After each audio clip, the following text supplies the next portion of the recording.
The Y Curve with Phil Dobby and Roger Hearing. The Rwanda bill is law. The first flights will start in weeks. Or will they? Not even Tory MPs seem convinced of that, or even that it's going to make any difference to the numbers coming across the channel in small boats. The last 20 years have been filled with failed initiatives to curb migration. So why don't they work? Do we need to understand what is it that drives people to make these desperate journeys? And what, if anything, could stop people drowning in the channel as they try to make it to the UK? The Y Curve.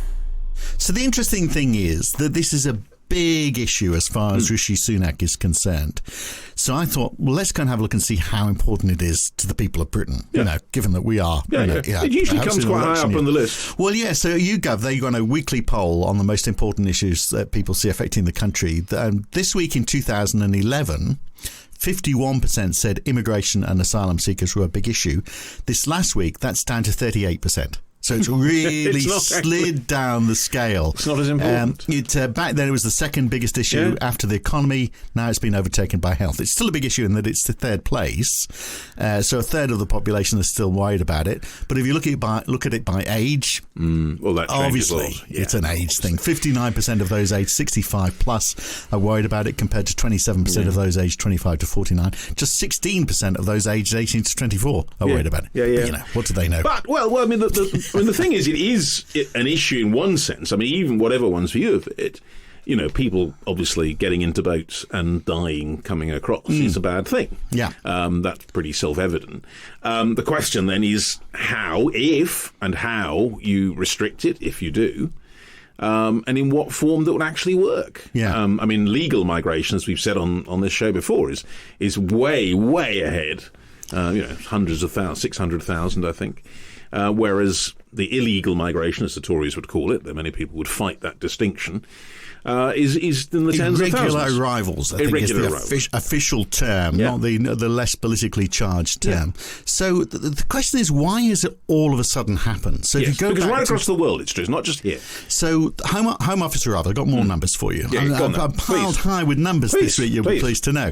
So up to and including the 23rd of April, they're the latest, so far this year, 6,667 people arrived by small boats. Yeah. The same period last year, it was 5,546. So this year already we are 20% higher than we were last year. The same period 2 years ago was 6,691. So pretty much the same as where we are now. So we had that big drop last year because, lots were returned to Albania. So that that cut out a lot there. Yeah, but now we're back to where we were 2 years ago. But if you go back to 2019, the year before the pandemic, guess what the number was? Small boat arrivals. 261. The year before that, it was 7. So this what is going on? This is either there's some sort of redefinition, or there's just an explosion of people traffickers. People want to come. I mean, I suppose you could say that the world over the last 20 years, particularly in areas relatively near to Britain, I suppose Middle East, Africa, it's got pretty grim. It was grim before, but it's got a lot grimmer in a lot of countries. Syria being obvious one, Ethiopia, Sudan now. People want to find a better life. I've got more numbers. I'll tell you where they're coming from. Go on then, come on. So 19%. These are figures for the last full year of 2023. Nationality of the arrivals of these irregular arrivals, which is mainly small boats. It does include people who come somehow, smuggle their way on planes or whatever, but that's only a very small percentage. 19% Afghanistan, 12% Iran, 10% Turkey, 9% Eritrea. So those four countries account for half of all arrivals themselves. Then 9% Iran, 8% Syria, 5% Sudan. Yeah. So a big chunk of it is Afghanistan and Iran, basically. Well, we know what we in some ways have caused there. Yes, exactly. But no, I mean, but the question is what and why people want to come. What do they expect? What would it? I mean, in the sense, if you think that you could just open the doors and say, "Fine, come, do what you want." That's one way forward. Or you restrict. But if you restrict, what you want to do is stop people pushing so hard to come that they end up dying in the channel. And the question is, what is it that motivates these people to come? And therefore, I suppose, what might deter them or give them reason not to? Yeah. That's the best way to deal with this. So it's hard, isn't it? It is. And whether Rwanda is going to make any difference. Because I love the fact Rwanda is a safe place.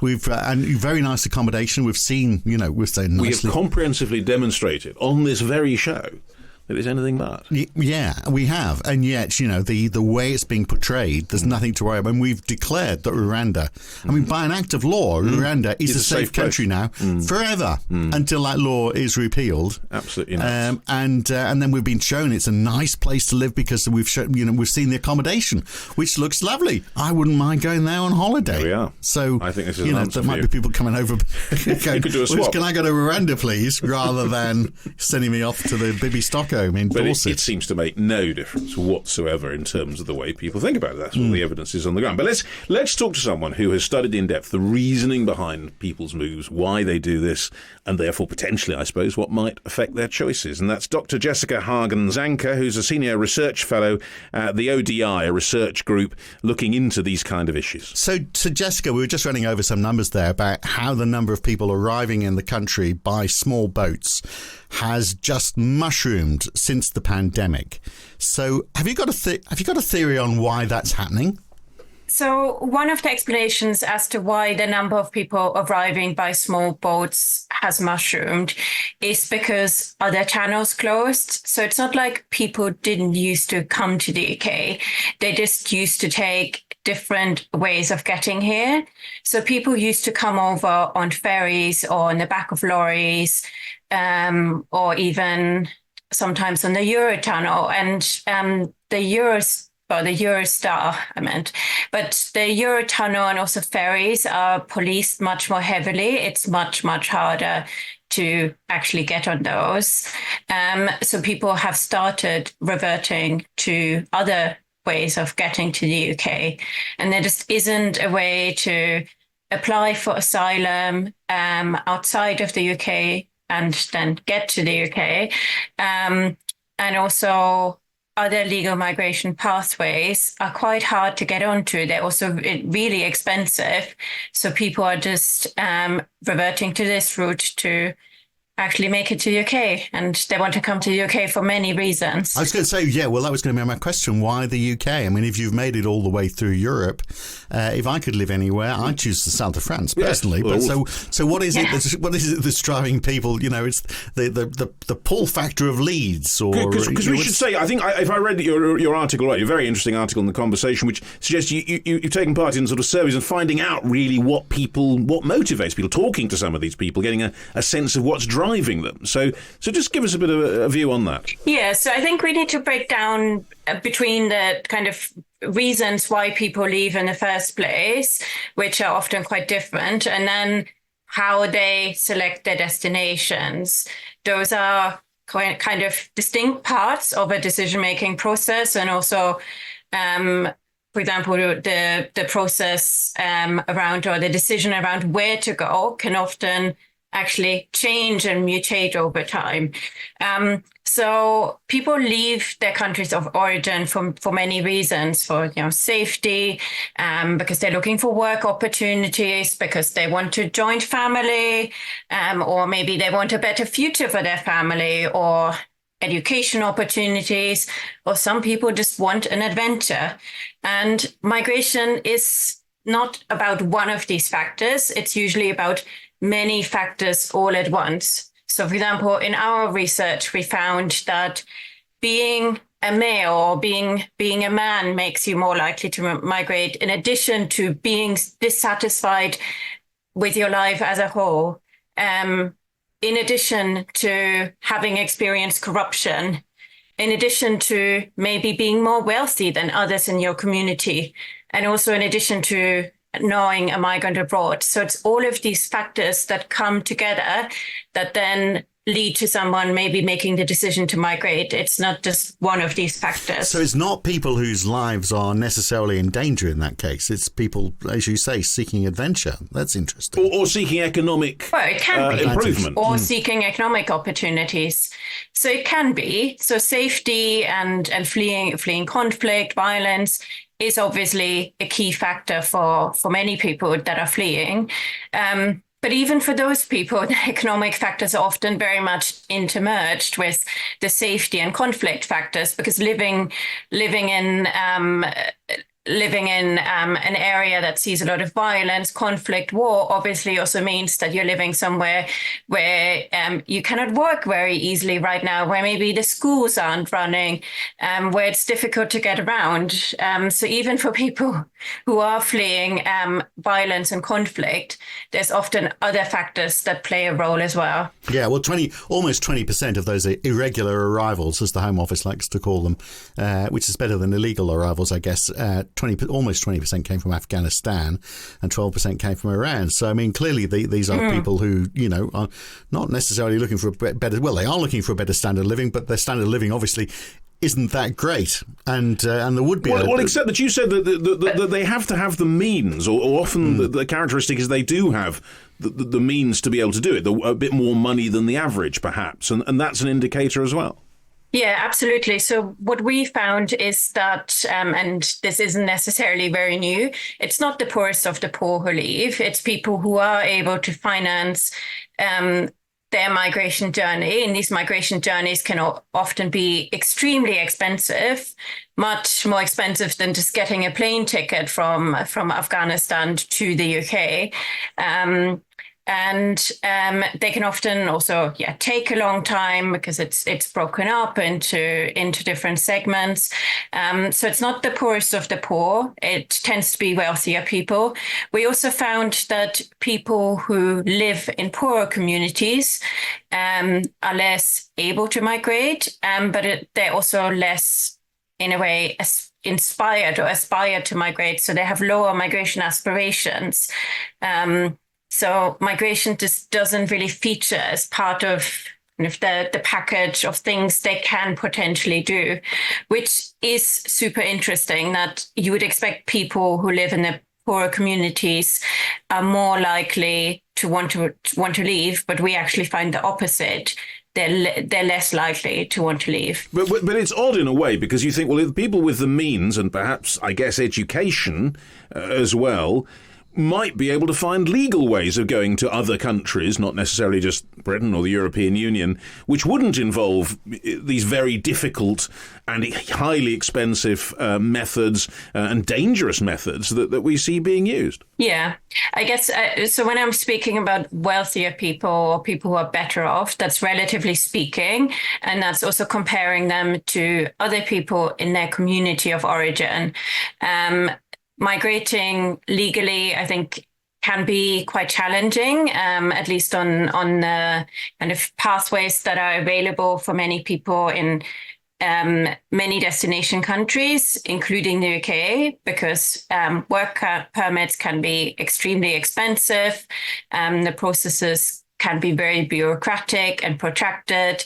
And if someone in Afghanistan is in a position where it's and if the economic circumstances alongside being potentially in acute danger come together, it means they're definitely not going to find out how a legal migration pathway works and spend the time waiting for a work permit to come through. But obviously, people would just leave straight away.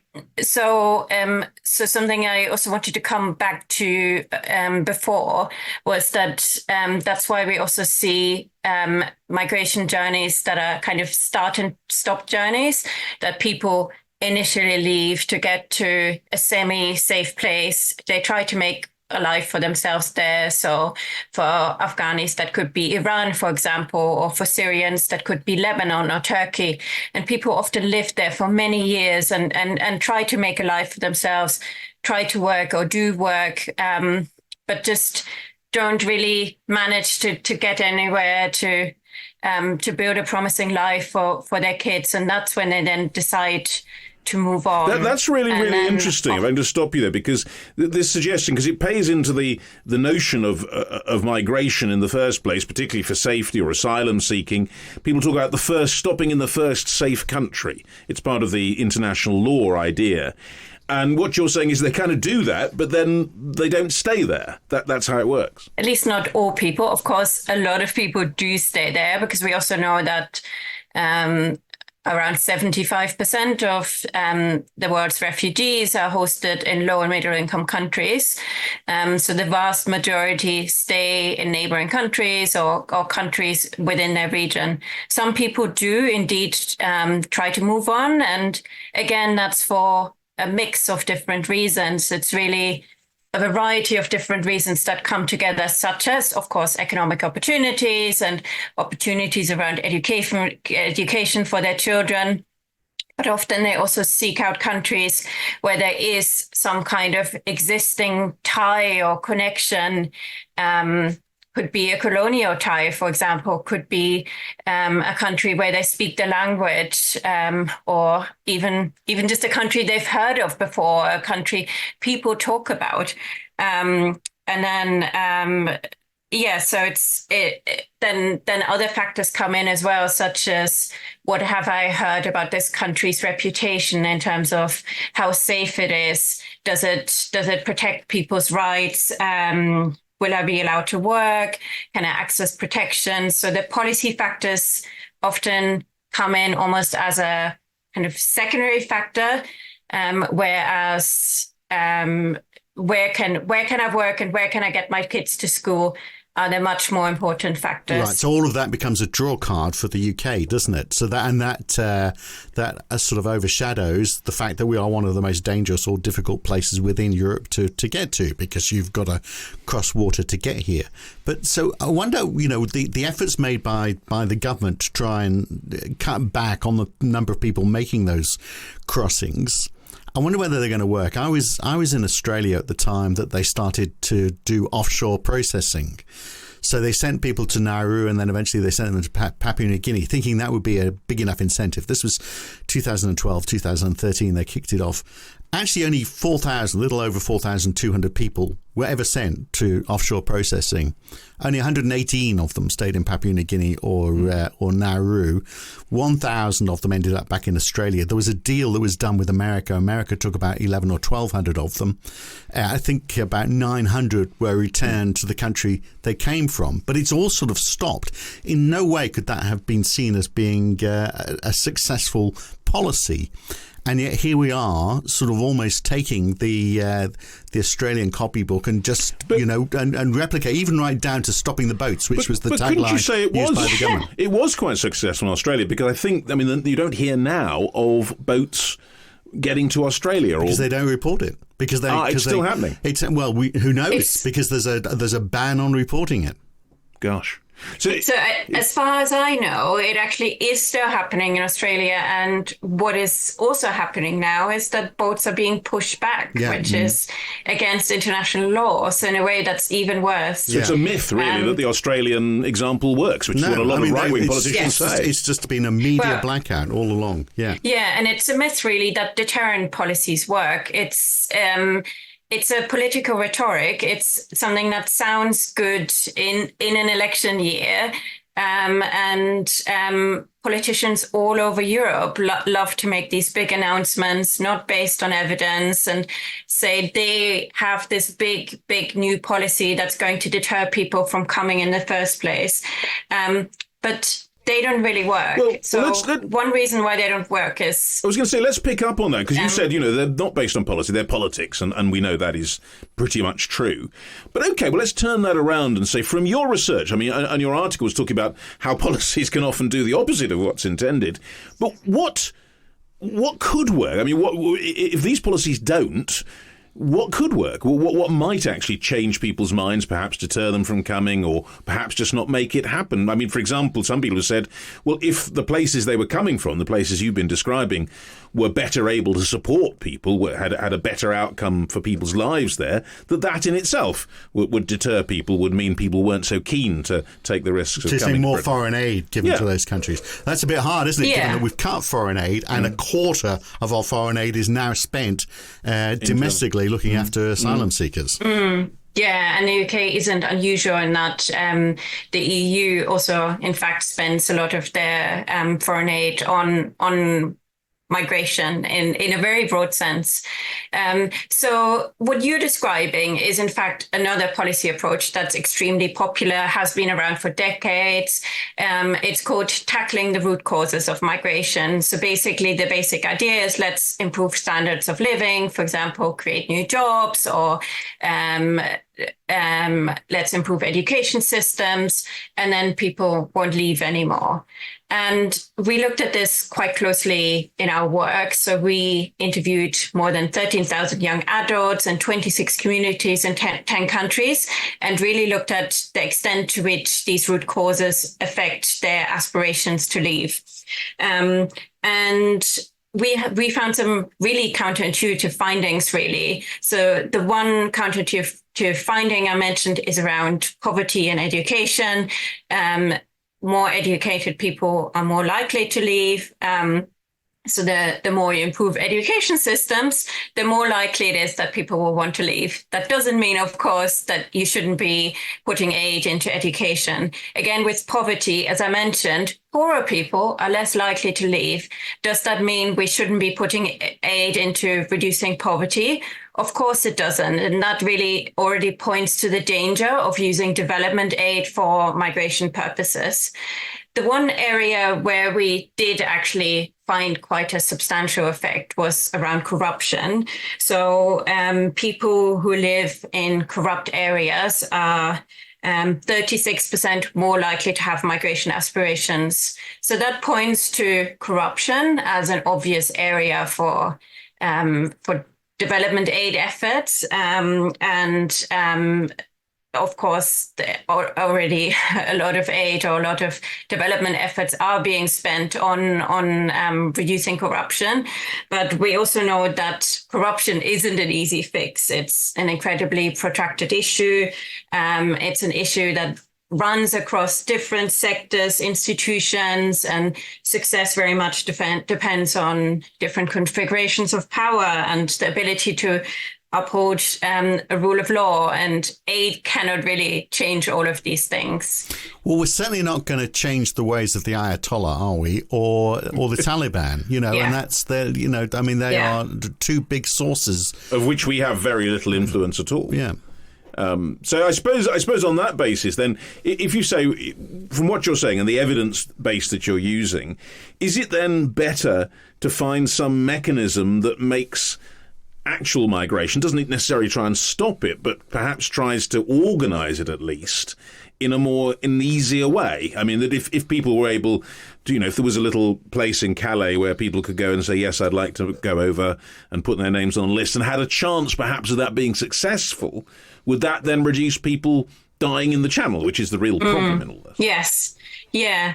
So I think what needs to happen is that we need to accept that migration, first of all, is normal and is a reality, and it will continue to take place, because not only because people are leaving for many reasons, but also because there's demand for them in countries of destination. They're able to find jobs in those countries, there are labor gaps. So migration will continue to take place. So indeed, what we need to do is to create legal migration pathways to replace irregular and unsafe ones. And there are many benefits to moving people over onto legal pathways from irregular ones. In terms of countries of destination, it means they will have a healthy tax-paying workforce who actually makes tax contributions instead of working in the informal economy. And they will be more in control of their migration. Migrants are obviously much safer, less likely to die, will have much greater benefits from migration, and are also able to send remittances, financial remittances, but also social remittances back to their countries of origin, their communities of origin. So sharing ideas, sharing knowledge. So the idea that these people who are coming over would, to some extent, or to a large extent, which you do hear as a political line, as coming here to live on benefits. They are coming here to drain our NHS. They are coming here to utilise our better services to the detriment of the people who are here already. That's basically not true. You're saying. Maybe coming here to work in our NHS, which would be quite useful, actually. Look after our old people. Yes, but then, And they do. Yes, unfortunately, that's another one of those migration myths that people come here to abuse our benefit system. And of course, that does not happen. So I've got a radical idea. This is extraordinarily radical. Oh dear. And, one of Phil's radical ideas. It's almost heresy. But imagine if you actually had, if you took this as an issue that affects all of Europe, and all of Europe worked together. So you provided safe routes into Europe, and European countries worked together to determine, how the proportion of people, how they were allotted to each individual destination. Good luck with that. Well, what a fantastic idea. We cooperate with the rest of Europe. What do you think of that idea, Jessica? Can you see something as radical as that ever happening? Well, it's hard to see that really from happening because, as you might know, the European Commission passed, or in fact, the European Parliament passed the new pact on asylum and migration a couple of weeks ago in Brussels. And I think this pact took 7 years to negotiate. And it does have some form of that in terms of burden sharing of numbers of asylum seekers across Europe. But it's quite limited. And migration is so political that it's really hard to get different destination countries really cooperating on it. It's often still very much a national policy issue, even within the EU, for example. So the question is, the point you were raising, do we actually need migrants? And I think the answer is yes, because I'm looking at Office of National Statistics numbers, loads of numbers on the podcast today, isn't there? There are. So between now, over the next 15 years, if we just looked at the natural growth of the population, it would be about 500,000 people over the next 15 years. So, more births and deaths over that period. And of course, that would be an aging population as well. But a net internal migration, the ONS is forecasting of 6.1 million people over that period. What do you mean by that? So there will be. So in other words, we're not going to grow as a population through natural growth. But we will, according to their numbers, we'll get 6 million people over the next 15 years added to the population. So that's where the growth is going to come from. So that's an annual growth rate, an annual rate of about 0.7%, which actually doesn't seem like a great deal. In fact, there's a lot of economists would argue, well, actually, unless you're going to have leaps forward in productivity, you almost need to have that level of population growth to maintain your standard of living. So, but let me turn this around. And we also know that they're very labor-intensive sectors where we will need people with skills, and sectors like care, for example. You mentioned an aging population. Many sectors like that. I think productivity gains just won't cut it. Let me turn it around a little bit, because you mentioned about we need people with skills and people willing to work on that. We also are we not, in a way, depriving the countries that these people are coming from of their skills, of their labour, of their, as you said, these people are perhaps above the dirt poor, and therefore perhaps people functioning in business, managing to earn a bit. Are we not depriving their economies of skills and a workforce, a brain drain, if you like? And that in itself is rather immoral, to take away from these countries the people they need for their own benefit. Well, you might be taking people away from the Iranian nuclear program, for example. Well, potentially, but I mean, I think that would have to be a good thing. I think that's rather less likely, and something the Israelis would encourage. But I mean, there is that moral issue there, isn't there? So there is that moral issue, and there's always the statistics. I can't quote them of, the number of Ghanaian doctors in the NHS is higher than the number of Ghanaian doctors in X district, or perhaps even in the country as a whole. I don't remember now, but in general, the evidence on the brain drain suggests that there isn't that much of a brain drain actually, because the opportunity or potential opportunity of migrating often inspires or people to become more highly educated, to get an education. And of course, not everyone is able to then migrate. So the countries of origin often actually experience a net gain in terms of number of educated people when the option of migration is on the cards. What's also the case is that many countries have actually been building on that idea of exporting highly skilled people. The Philippines is, of course, the prime example for that. Other countries are trying or attempting to follow steps. And also there's a number of innovative migration pathways that are now being explored across a growing number of countries called migration skills partnerships, where the idea is that a country of origin and a country of destination work together and train people in countries of origin, train people to work and stay in the country of origin, but also train people who are then given the opportunity to work in the country of destination. So the idea is that the country of destination who profits from highly skilled people contributes towards the cost of skilling up these people. So, and I think most people are quite happy to see a migration program that worked like that. Where we're taking skilled people from overseas, which obviously we do through regular channels. But it's these irregular channels that's a concern. So even if we said, well, we'll take more skilled migrants, how do would still have that issue that there will be people taking their chance across the channel? You made the point that they are mainly young people. They're mainly men. I'm looking at numbers from the Home Office that shows that I think only 12% were women or girls of all those who came across last year.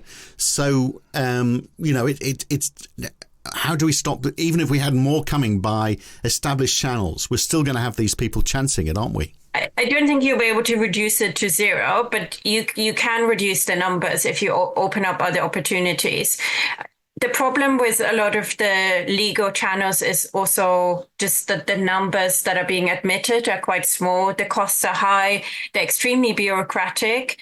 It's quite hard to get your skills and your degrees recognized, all of these things. So that can be simplified. There are countries where it's much cheaper to apply for a visa. For example, Ireland is a case of a country that has a fairly open permit system.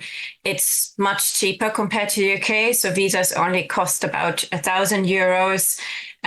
Most occupations can get a permit except extremely low skilled and low paid, but even there, some exemptions are being put in place. So there are examples of countries that are doing this quite well.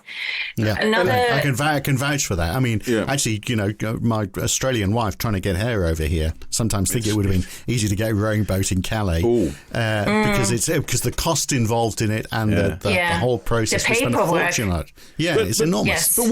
But one of the issues in this, Jessica, and it is one that I think people are very concerned about, is the notion of asylum seekers. Because asylum in international is a very specific thing. You are in danger for your views or your sexuality or whatever it is in your previous country, and you're going for safety somewhere else.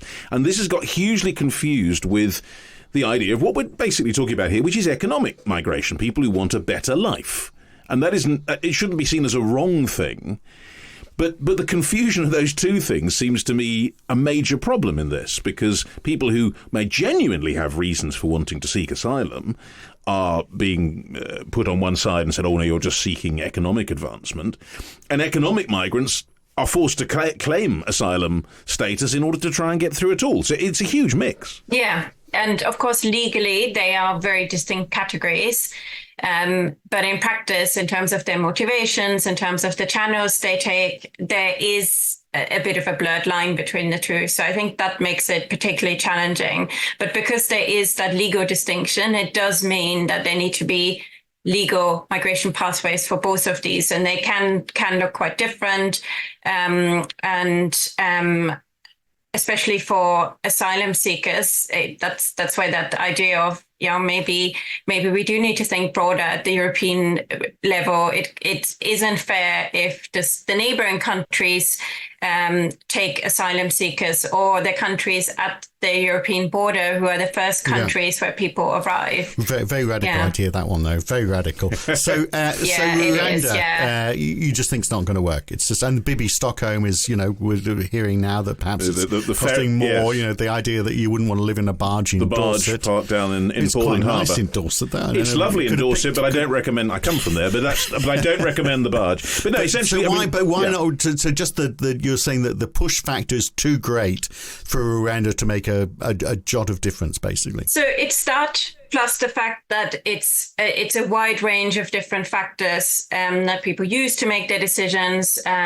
Also, for example, social networks are really important. People go where they know someone who can help them find a job, who can help them settle, who can potentially house them in the beginning. And all of these different factors come together, and migration policies often only play a very small part in that. What's also really important is that people often actually lack awareness of how migration policies really work, what they are. They may not even have heard of them, or they've just heard rumors or information that's passed down in their networks. And it looks quite different to the big announcements that the politicians make.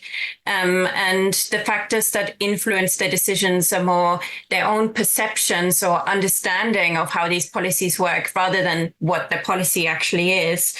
And in our research, we also found that people also have biases in terms of how they interpret that information. So they're more willing to accept or take into account policies that are welcoming than policies that deter.